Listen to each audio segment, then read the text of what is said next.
Well, welcome and thank you for taking the your lunch hour time here to spend 30 minutes here with us. My name is Paul Nishihira, Applications Engineer with GoEngineer, and in today's webinar, I'm going to talk about best practices for creating your first part. And feel free to utilize the chat box if you have any questions.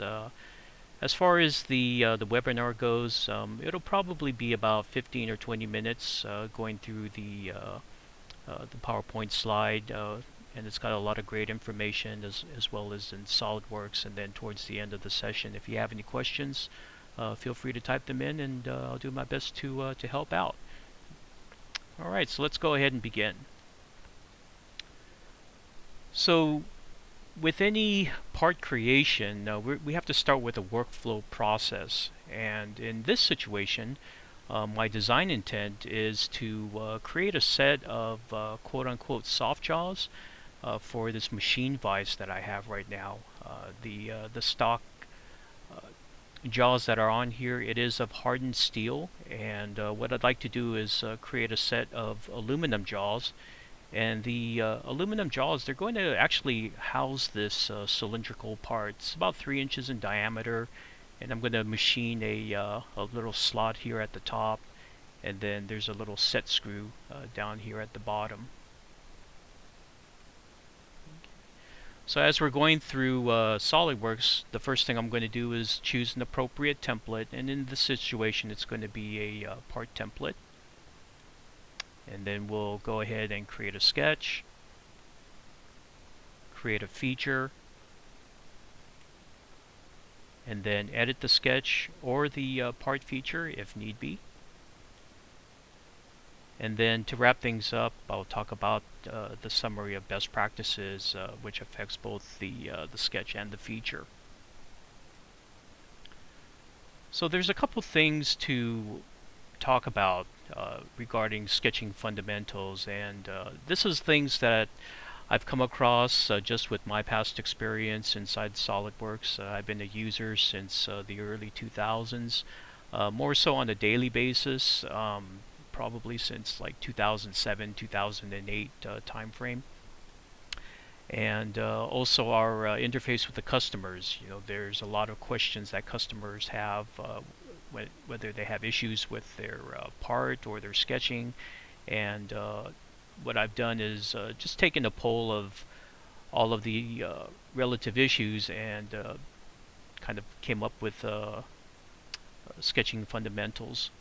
So the first workflow regarding sketching is to select a reference plane or any type of flat planar surface.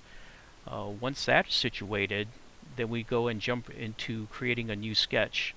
And there's a couple of things to keep note. You know, you would create your sketch profile. Once that's done, then apply your geometric sketch relations. And then after that's done, we're going to apply smart dimensions because we need to know what the final size for that particular sketch profile needs to be. And then before we close out of the sketch, we need to determine the state of the sketch, whether it's underdefined, fully defined, or overdefined. And keep in note that SolidWorks does a great job as far as letting the user know what the state of the sketch is. So as in this example, underdefined geometry is going to be in this blue color. Fully defined, of course, is going to be in black. And then, of course, everybody's favorite, when you're overdefined, whether you have too much information, whether it be dimensions or maybe sketch relations, of course, everything turns either yellow and red. Okay, and then once that's done, then we accept or close out of the sketch. Alright, so let's go ahead and I'm going to jump right into SolidWorks now. As I mentioned earlier, I'm going to go ahead and create a new part here, and I'm going to utilize my part template. Okay, so I'll just go to File, New, and for this webinar, I'm just going to use the standard default template that's given from SolidWorks. If you do have customized templates, it's a matter of clicking on the Advanced tab.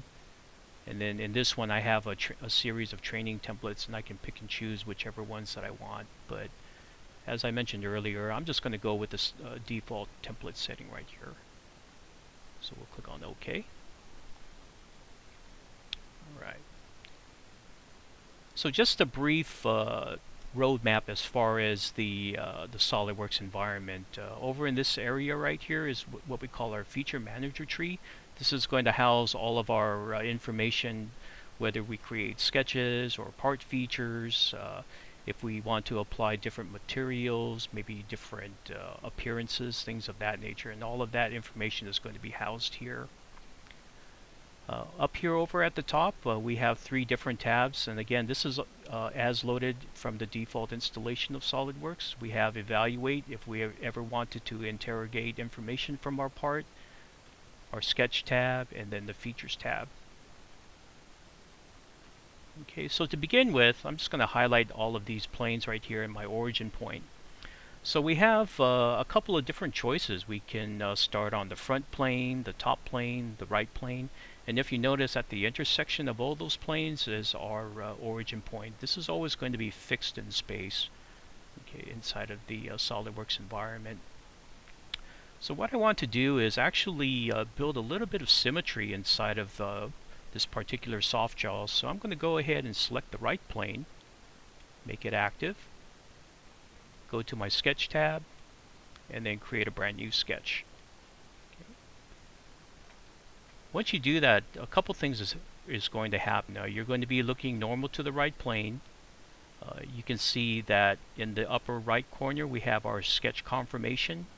If we wanted to disregard any changes, it's a matter of hitting the red X, and then of course if we wanted to accept our sketch, we close out of the confirmation tool. Down here at the bottom, the status bar, if you notice that we are in editing sketch mode, and then of course over in the feature manager tree we have our current active sketch, and then this parentheses with a minus sign, this indicates that it's underdefined. And then of course over here at the top, if you notice that the sketch button has now turned into exit sketch. So what I want to do is go ahead and just create my basic profile. So I'm going to go to the line tool. A good practice is to tie everything to the origin point, and whether it be if you want to start out here and then maybe add a reference dimension to the origin point, you could do that, or you can just physically start at the origin point in itself. So if I left click once, you can see that I'm tied to the origin point. It's almost like, think of it as a walking dog tied to the leash, and it's just a matter of telling which way you want the dog to go and walk. Some other nice things, if you as you move your cursor around, is that you have what we call sketch feedback. So I have that yellow icon that pops up. That indicates that I'm going to be determining if I wanted to add a horizontal relationship to this particular sketch line. So I'm going to go ahead and left click once again, and if you notice that I have my sketch relation applied, and then I have this other relation right here, and this is what we call a coincident relationship, and this is tied to the SolidWorks origin point. The other yellow lines here, when I hover over it, you can actually see it'll tend to snap to it, quote unquote, would be a good terminology. These are called inference lines or guidelines. So if I wanted to go ahead and maybe create another line coming up vertically, I can go ahead and do this. And then again, if I want to come straight out, I'm able to do that, but I'm just going to go ahead and put it off, maybe at a slight angle right here. Okay, I'll click there, and then I'll close out my box here. Okay. So there's a couple of keys that are going to be your best friends inside of SolidWorks. The first one that I'm going to introduce is the escape key. By hitting the escape button, it'll actually go ahead and take us out of the line properties manager for the line tool. So again, just hit the escape key. Another one that's a good key to utilize is the F key. F is in Foxtrot on your keyboard, and that'll go ahead and auto size your sketch to the full extent of your current sketch. SolidWorks utilizes colors, defining the different states of the sketch. These items right here in black, these are what we call fully defined. So if I go ahead and hover over them, if I left click, hold, and try to drag it, it's actually not going to move because, as the name implies, it's fully defined. Okay. However, if I hover over this blue dot right here, I can left click, hold and drag it and move it up and down. Okay, in this direction. Or maybe I want to grab this point out here and then just kind of move this around over here. I can grab that as well. Okay, this is what we call underdefined, as indicated by the blue color. So there's a lot of different ways that you can add sketch relations. Of course, I'll go ahead and actually delete a few of these, and which brings me to the next key that's going to be one of your best friends inside of SOLIDWORKS. Whether you right-click, as an example, I wanted to delete this one sketch relation, I can just go ahead, right-click, and then select delete, and it takes it out. And then now when I grab this endpoint, you can see I have an additional degree of freedom of movement available to me. However, if I do want to add sketch relations back, it's just a matter of left-clicking, and then I have this in-context menu that pops up, and then you can see a little highlight saying, hey, let's go ahead and apply a vertical relationship on here. So let's go ahead and click on that, and you can see that the line is going to update and act appropriately. And then we'll do the same thing to the top here. Again, I'll just hover over the line, left click, and then make horizontal. Okay. So this is the second step that's already been completed. Again, the first one was just to make our basic profile.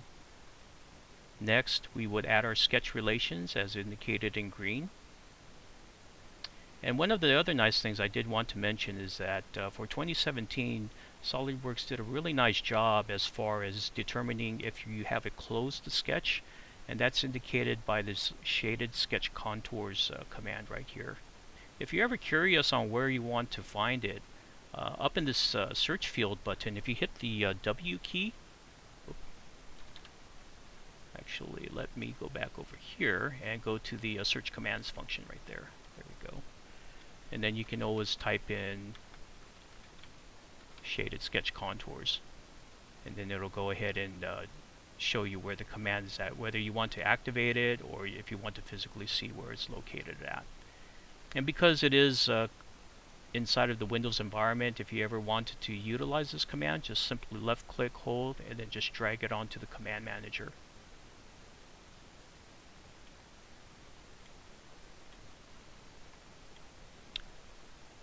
Okay, so the next thing we're going to do after this is apply our Smart Dimensions. So the Smart Dimension tool is in the upper left portion of the Command Manager under the Sketch tab. So we'll click on Smart Dimension.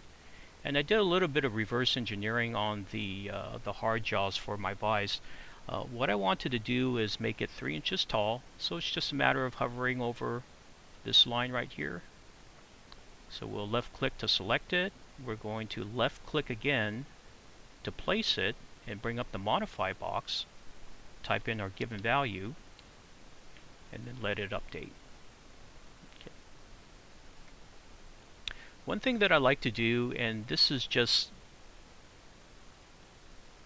years of working inside of SOLIDWORKS, you can always hit the green checkbox to close out of the current dialog for this property manager. What I like to do, because I want to keep focus in the display area, just do a left click out in space, and then it'll go ahead and clear it. So I'm going to go ahead and do the same thing to the bottom, and we're going to make that 2 inches. And then again, left click out in space. Okay. Now just by adding those 2 dimensions, you're going to see a couple things have happened. Number one, primarily that the blue lines have now turned black, and this indicates that we are in a fully defined sketch. And as I mentioned earlier, this is something desirable of what you want before you create your feature. So let's go ahead and turn off our Smart Dimension tool, and then we'll close out of our sketch, because the next thing we're going to do is create a feature.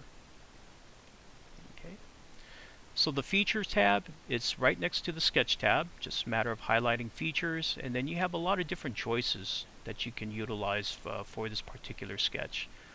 For this instance, I'm actually going to use this extruded boss base. So you can actually approach this two different ways. You can pre-select your sketch and then click on extruded boss base, or if you'd like, you can click on the features first and then click on the active sketch. Okay. And then now the nice thing about it is determining which direction we wanted to add material. If you notice the way it's orientated now, I'm adding material to the left, or excuse me, to the right of the sketch. If I want to reverse it, it's a matter of toggling the reverse direction button here. But as I mentioned earlier, I wanted to add symmetry to my part, so I'm going to go ahead and use the drop-down menu and then use midplane. And then the total distance is going to be 6 inches. And then we'll hit the green check mark for OK.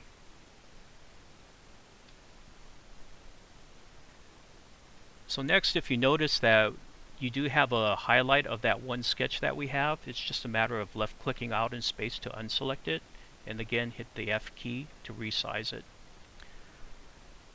Another key that is most useful inside of SOLIDWORKS is the spacebar. This actually brings up your view orientation box. So whether you want to utilize your isometric view, dimetric or trimetric all the time, it's just a matter of clicking on the icons. Or maybe you want it to look normal to the top view or to the front view. It's just a matter of hovering over the particular icon window and then left clicking, and it orientates the model accordingly. Okay, so the next thing I want to do to mount this particular soft jaw to the vise is utilize Hole Wizard. So the great thing about Hole Wizard is that it has all your different hole standards in one easy to use command. The one thing that I like to always do is pre-select my face and then go to the Features tab and then Hole Wizard.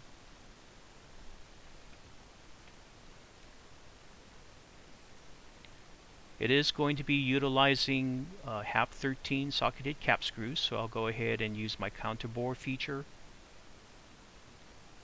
Make sure my standard is set to NC inch, and then of course using socketed cap screw. You have a lot of different ranges of sizes right here, so we'll go ahead and select one half inch. And then for the fit, I'm just going to use a normal fit, and then my end condition is going to be through all.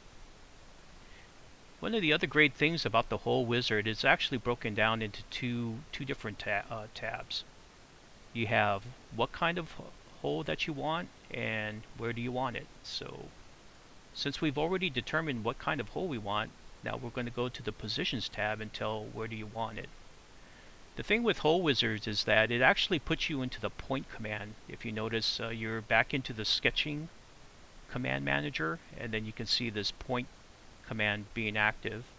And of course you don't have an image because it's out in space right now, but as soon as you hover over the part, you can actually see the preview of your socketed cap screw feature. So we'll go ahead and click on that, and we'll click right about over here. Okay. And I'm going to turn off my point tool. Now keep in mind that this is technically another sketch. We are under defined, so I'm going to go ahead and add a couple of different geometries and sketch relations to make them fully defined. One thing I'd like to do is I'm going to add a center line here. And again, I'm just going to pick up the midpoint of this block here and then just come straight up. And then use my escape key to exit line command here. I'm going to grab these 2 points. Actually, let me do this. Let me unselect that. I'm going to utilize this method here. So over here at the top, under Display Delete Relations, I'm going to add a relations between the 2 points. So let's go ahead and click on that, and then add the 2 points. And I want them in line with each other, so I'm going to go ahead and select horizontal, and then accept it. And now when I add my smart dimension,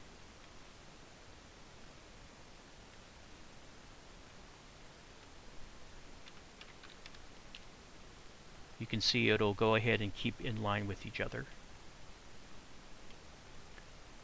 Another relation that I'd like to add is called symmetry. Again, like as I mentioned earlier, I want to have symmetry built into my parts, so I'm going to go and select Add Relation again, select the point, the line, and the other point, and I'm going to make it symmetric. Okay, green check mark. And now the nice thing about this is that when you add your last dimension,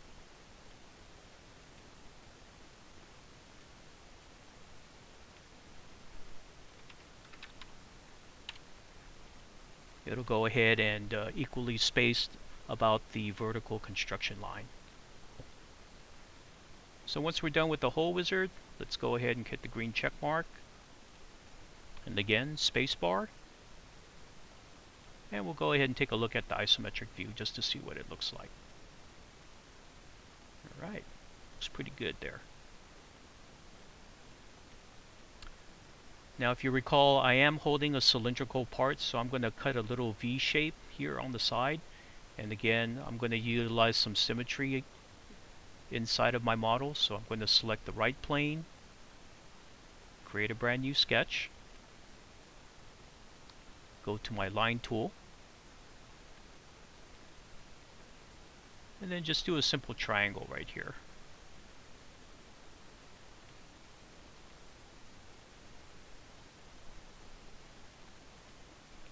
Then we'll add a couple of dimensions.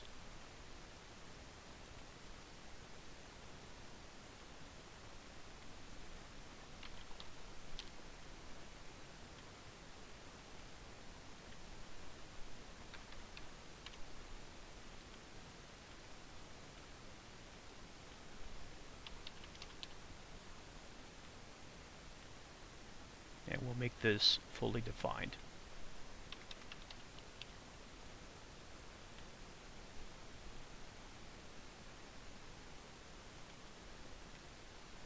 Now up to this point, we've pretty much added material, and then of course with the exception of the whole wizard, we did cut away material as well using our sketch profile. But I'm going to go ahead and take this geometry and actually extrude cut me in both directions. So I'm going to go ahead and close out of my sketch, and because it's already pre-selected, I'm going to go to Features and Extruded Cut. Okay. I do want to have symmetry in my parts, so instead of going in one direction or the other, I'm going to choose midplane and then green check mark for OK.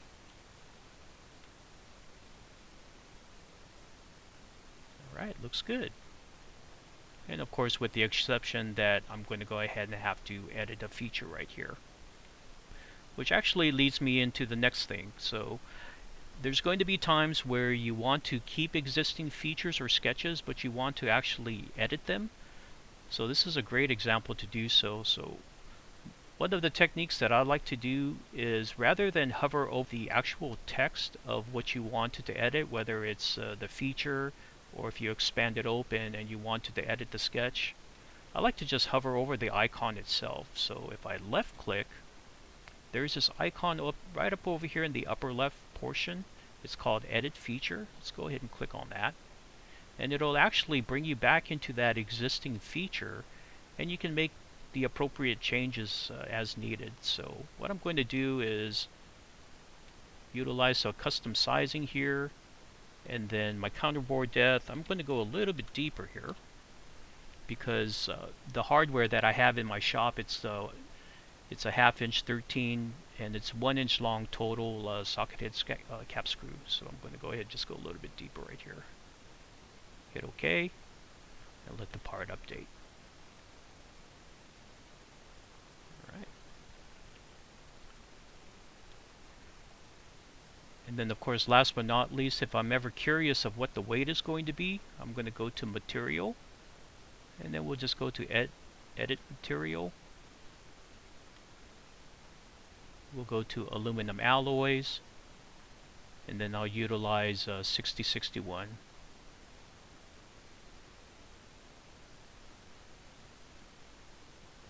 Hit apply and OK.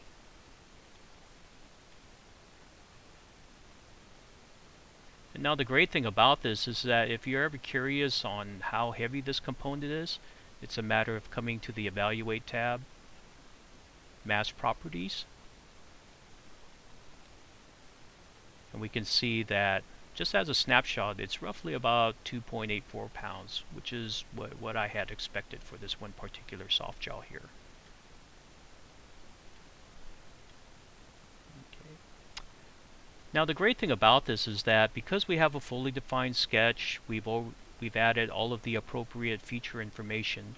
If you go to the Features tab and make sure that your Instant 3D is turned on, if you click anywhere on the feature or face of the model, it'll actually wake up the appropriate dimensions. And the nice thing about this is that if I wanted to make something maybe a little bit taller, I can just click on the 3 and then maybe go 3.125 as an example. You can see it'll go ahead and update. The other nice thing is that you can grab this blue circle right up over here and physically drag it up and drag it down appropriately to whatever size you want. I like to use it as like what-if scenarios if you're like doing an R&D department or maybe wanted to change a feature.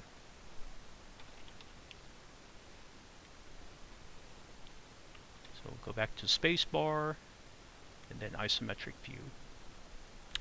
One last thing before I jump back into the PowerPoint is the use of the G key. Not too many people know about it.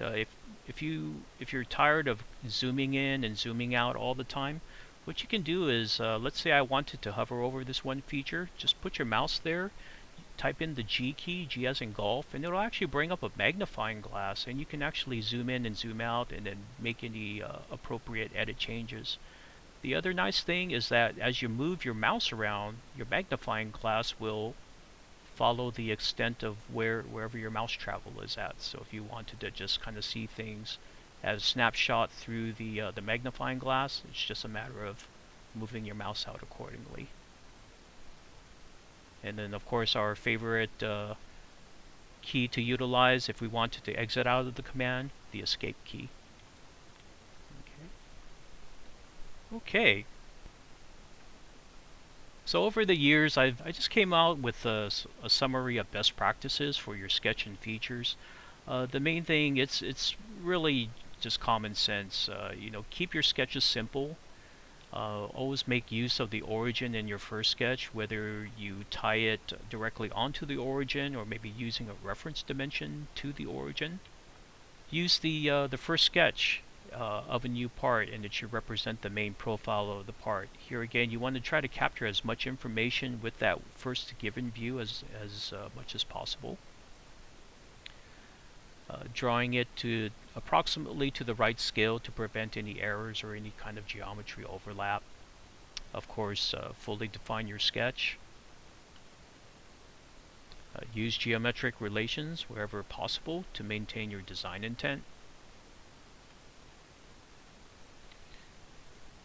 This is actually nice, especially if you have a lot of complex sketch geometries and you want to prevent any type of geometry overlap.